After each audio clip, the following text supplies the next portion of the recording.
Being high vibe has got nothing to do with money. If being high vibe, feeling good, would give a lot of money, then all rich people will be very happy and all poor people will be very sad.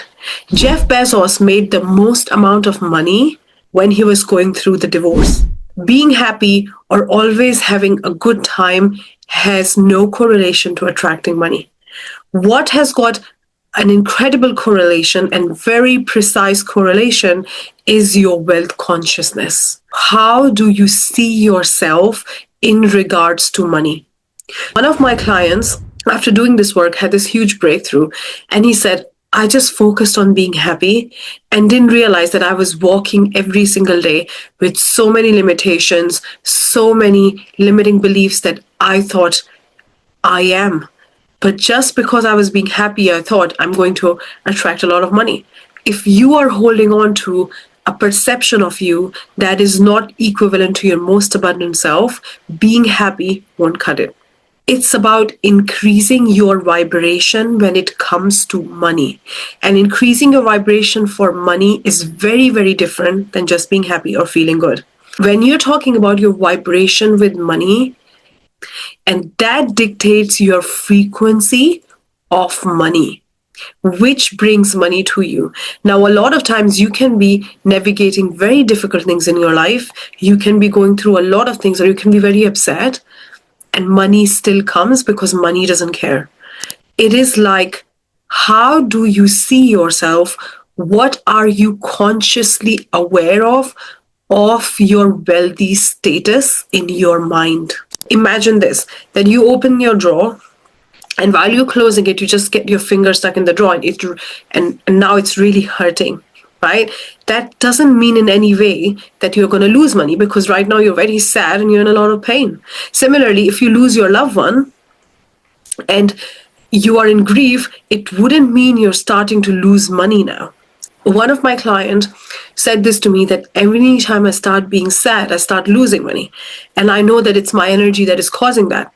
So it's not your energy that is causing that. It's the belief that when I'm sad, I lose money is causing that. And you are tangling two things which have no correlation. And you're making it 100 times harder for you.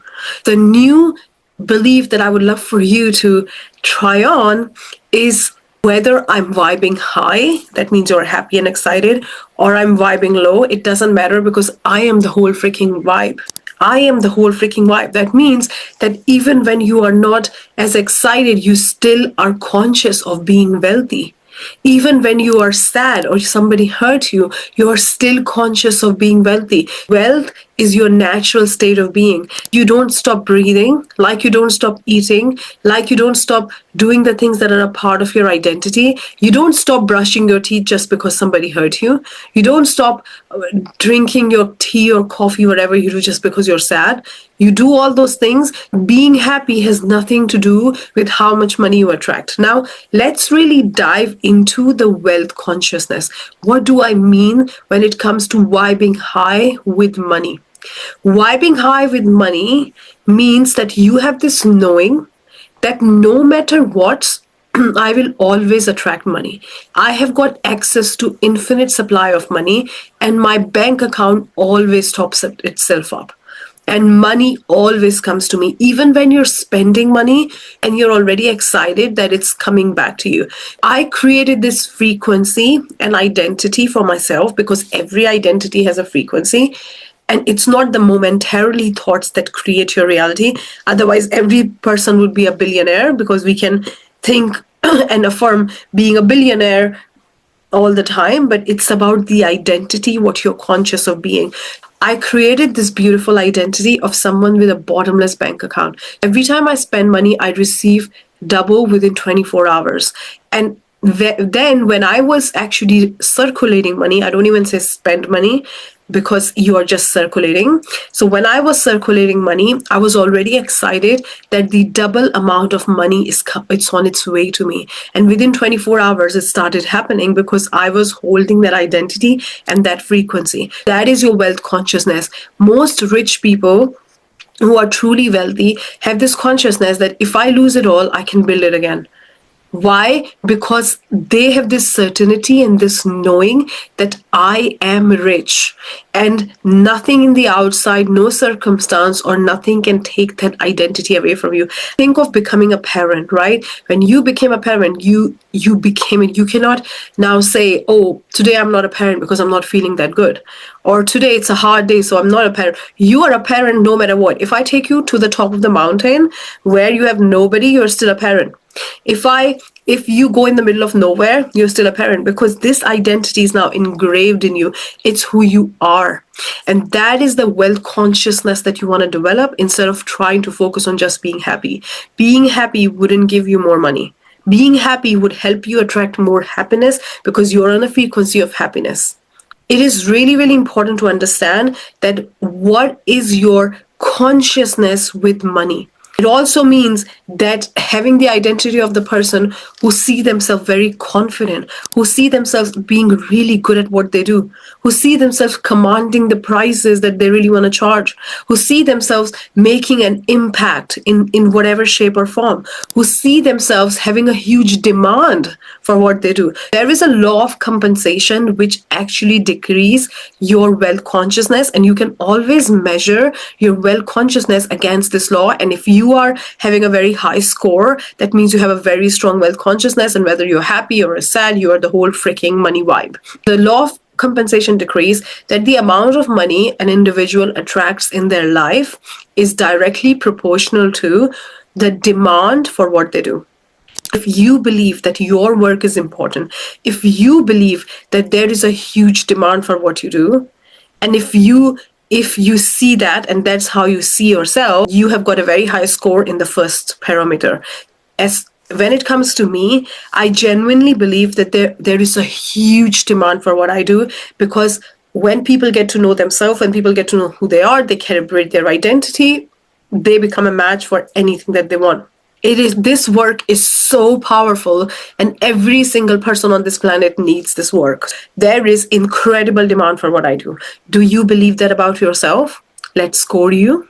To pause and score yourself. And if you don't, then let's see what beliefs you're carrying that are not helping you match that consciousness. If you are not living your purpose, is it time to live your purpose? There is a huge demand for what you do, because it's so aligned to who you are and how you were made and why you sent on this planet at the first place.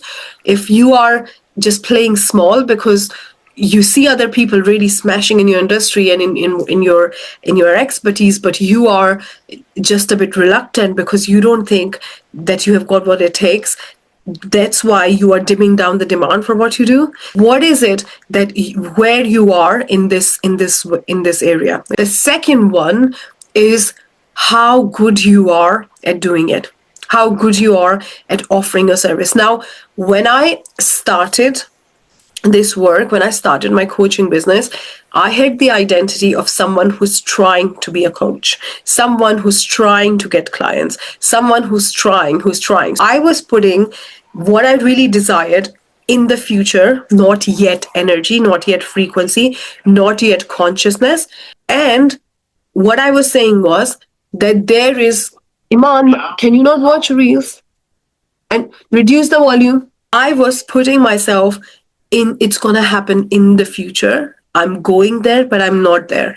And the moment I shifted my identity from, I am a successful coach now, my subconscious mind activated the plan, the GPS. It's like I put the address in the GPS that I'm a successful coach now, not when I start getting clients, not when everything works out for me.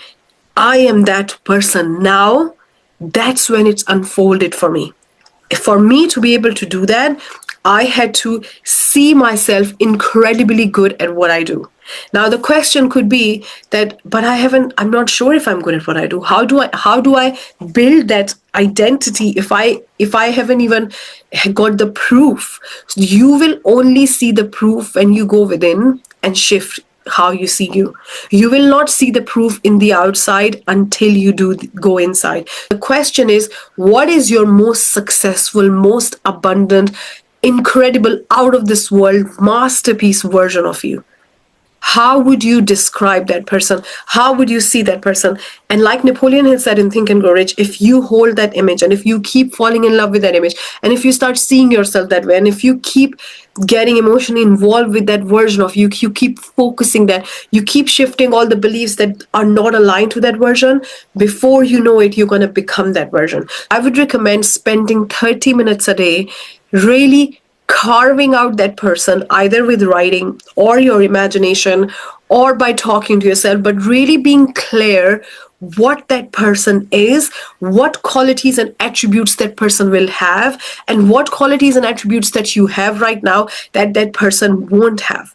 And what you'll realize is that actually, as you start to go closer to that person and start to step into that person, you are truly that person, and you are faking it right now. You don't have to act as if you're acting as if right now, because you're told lies about yourself. You are told, you are given the beliefs and perception about yourself that don't even belong to you.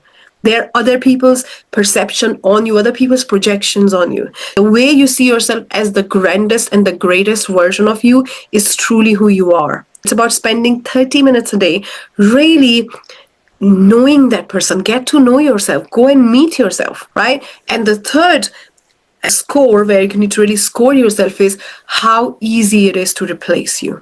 In the law of compensation, the third parameter and the last parameter is how easy it is to replace you.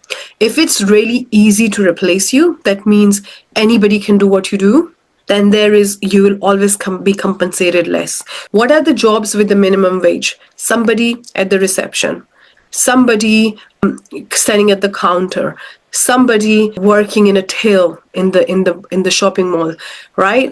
Somebody working at the till in the grocery store. Like, all these jobs which have the minimum wage are the ones which anybody can do. The more good and incredible and great and delusional and delulu and out of the world masterpiece you get, it's harder to replace you. It's harder to replace your energy. It's harder to replace your presence. It's harder to replace what you bring to the table, because you are the whole freaking table. And it's harder to really make an impact or bring that for people what you do, right? The key here is that if you focus on just one thing to get a really high score in the law of compensation, that is starting to see yourself being incredible, being out of the world, being delusionally good at what you do. I'm not saying starting to be, but starting to see yourself, because in your truth, you already are. That's why you have this desire. That's why you want to go forward. That's why you have this passion. That's why you have this energy. That's why you have this burning thing inside you. I'm meant for more, I know, because you already are. Instead of changing you or changing about you, it's about changing the way you see you. If you started to see yourself differently and see yourself at world class at what you do, you can start with the best in your country and then the best in the world. And according to research, it takes 3 to 5 years to be the best in anything at a whole global level. In your country, you can do it very, very fast. But at a global level, I'm talking about the whole world. If you focus on being incredibly great at something for 5 years, and which means you're still living your life, you're doing all those things, but you're doing that thing over and over again, you're becoming better at it, you're shifting your belief, you're shifting your identity, you're learning, you're studying. If you do that for 5 years, you'll be world class. There'll be nobody on this planet to ever be as good as you are. That's how long it takes. Like, it's so easy. And the reason being because the most of the world is not focused. Either they're not even going for what they really want, or they're trying too many things. If you decide today that I am going within and I'm going to start seeing myself as world class at what I do, because then there'll be a huge demand for me, and it will be impossible for me to replace me, impossible for people to replace me. You are matching incredibly well at the law of compensation. So the easiest thing to crack law of compensation is by starting to see yourself as the best of you. And then whether you're happy, whether you're sad, whether you're not having a good day, whether you're very cranky. We have seen a lot of very rich people in a very bad mood and cranky and sometimes very angry-headed. All of that. You don't need to stop yourself from living human emotions All you have to do is start to see yourself as who you really are, your greatness, you as being a masterpiece, you deciding that I'm going all the way up. And as you start to do it in your mind, you start to express yourself the same way. Whatever you see yourself, naturally you think, you feel, and you act in alignment with that version of you, naturally. The way you see yourself, you naturally start to think, feel, and act in alignment with that version of you. You don't have to worry about thinking differently, feeling differently, or acting differently. All you have to take care of is your identity, how you see you. And your identity, which is your mental program, which is your body program, which is your conscious, subconscious, and unconscious program, which it will make sure, because it controls you 98% of the time anyway, it will take care of how you think, how you feel, how you attract. So you don't have to worry about, what am I thinking? Why am I thinking this way? Let me switch. Go within and see the root cause of that thinking. Go within and see the root cause of that feeling. Go within and see the root cause of that action, which is your identity. The cheat code of all of this and having an incredibly robust wealth consciousness is how you see you. And when you change that, everything else is taken care of.